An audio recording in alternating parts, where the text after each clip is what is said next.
I'm going to tell you what the main difference between the businesses that fail and businesses that succeed is. Us too, we apply this stuff to ourselves every day, and we're not perfect, but we strive. I want to say that to the folks that are listening too. Rudy is the epitome of that. 30 years old. I mean, this dude, he just has such a fire for life. What's up, everybody? Rudy with Vantage Mindset, where I teach you guys life and business strategies to keep you living life on the top. Today, we're going to talk about business and business success. Really, ultimately, what business comes down to is we have a creative or a product or service. We have a consumer that buys from that person or business, and that's kind of how business works at the end of the day. They do what they say they're going to do in exchange for money. And the interesting thing about business, especially if we're speaking about businesses in the same industry, is that why do some fail to succeed? Especially if they offer the same type of service, if they are probably priced pretty close. What's the difference that just have some just so successful and some not? After working with multiple businesses and helping them grow, and also creating multiple businesses myself and creating them to 7 figures, what I've found out is a business is a pure reflection of the psychology of the owner, meaning the mindset of the owner. Are you in business to just make money and make sales, and business is just a number game? Or are you here to serve a purpose and solve a problem for somebody, or enhance their lives with so much pleasure that it's just gonna save them time? It has to be one significant thing that you're going to do for somebody in order to create them to be a raving fan. Someone that they're going to come back and buy from you because they trust you. When you have a conversation with somebody, you can serve a purpose and solve a problem for somebody. You can tell whether they're in the conversation and they care about what you're saying and they're trying to pick your brain or help you solve your problem. And you can tell when you're talking to someone that they don't really give a fuck what you got to say. They're just there listening, like shaking their head, but you could tell their eyes are blank. It's the same thing in business. When you walk into an ice cream parlor and you have people there that are just super engaging and inviting, and they want to give you samples and make you have a great experience, you're going to go back to that place versus a place you walk into, someone looks like they're having a horrible day, don't give you shitty customer service, you walk up, place looks dirty. The price points and the equation of how to run an ice cream shop, there's not a lot of things different about it.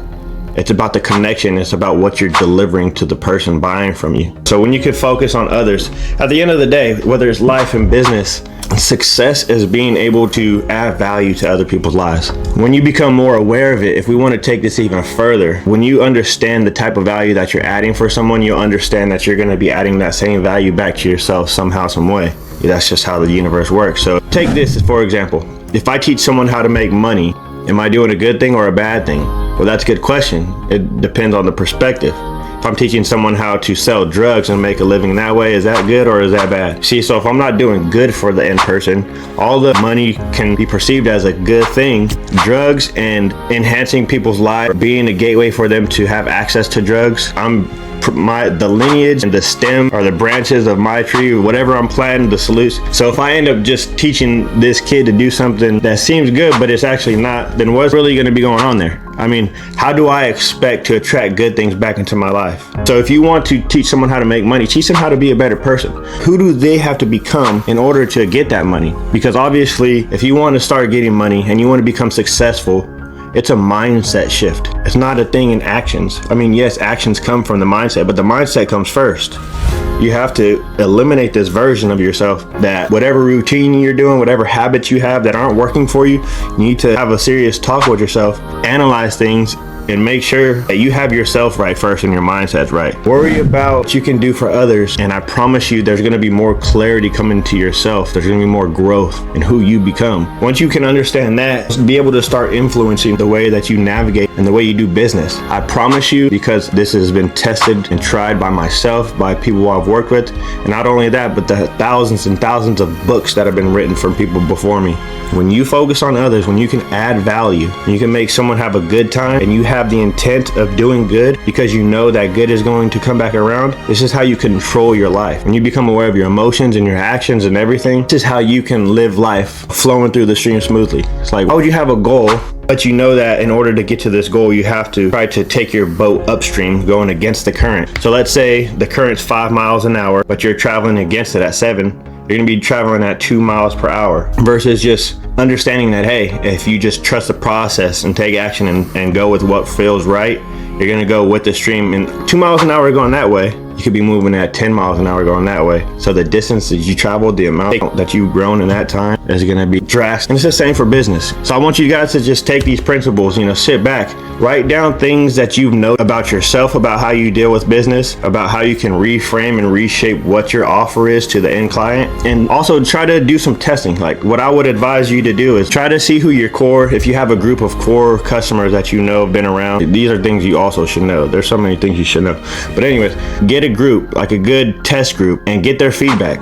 Like you should be asking for feedback. You should always be trying to listen to what the customers are saying, and you're trying to solve problems for them. You know what I mean? It's pretty easy when you think about it in that aspect. It sounds very easy, but so yeah, I wanted to share this concept. I just from one of my mentors heard about this book. It's called 1,000 True Fans, and we were doing somewhat of a deep dive into it, studying it, and it was about the concept of it's better to have 1,000 customers or true fans than it is to have 30,000 fans that are just there for all the wrong reasons. Because imagine someone who does an online digital product, and he has his organic group of 1,000 core, true fans of people who just love his ideology, love what he has to teach and say, and no matter what, they're just gonna follow and watch his content no matter what. Versus an influencer who makes a viral, funny video, all these hundreds of thousands of views, and they get followers. But then when you go to sell a product, the person who has the true fans is gonna be able to collect more of the money out of a smaller group. Even though this person has, let's say, 30,000 people following them,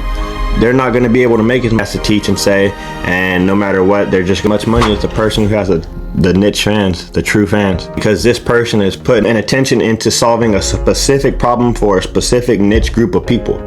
So that's what you need to focus on as a business owner or someone who is trying to sell or help others. Like I gave with the example earlier on. Actually, I didn't give this example, so cut that part out. Just like another example, so let's talk about losing weight. I can teach somebody how to lose weight by taking a certain pill so they don't have to do anything. They don't have to go to the gym, and they can keep eating all these foods they love, and they have all these chemicals and products that they make, that super magical pill. It gets the job done and it's solving their problem, yay.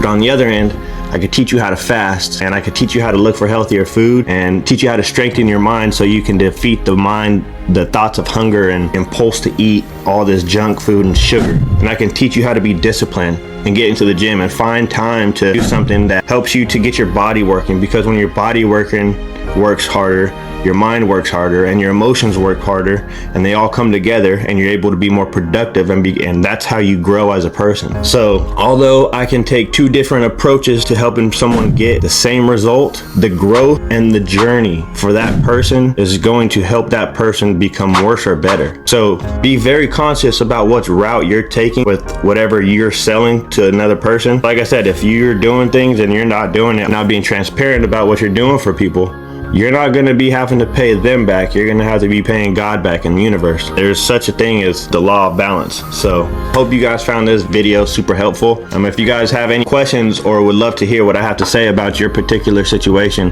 click the link below. Book a 60-minute call with me where I promise you in this call, you're going to get everything that I can give you. Come up with a structured plan for you to take ahead going forward, whether you work with me or not. But I promise that if you choose to work with me, you're going to grow in the next 6 months faster than you ever thought possible. So I look forward to seeing you guys in the next video. Peace. Us too, we apply this stuff to ourselves every day, and we're not perfect, but we strive. I want to say that to the folks that are listening too. Rudy is the epitome of that. At 30 years old, this dude, he just has such a fire for life, a passion. And you're not one of those ones who sit on the sidelines.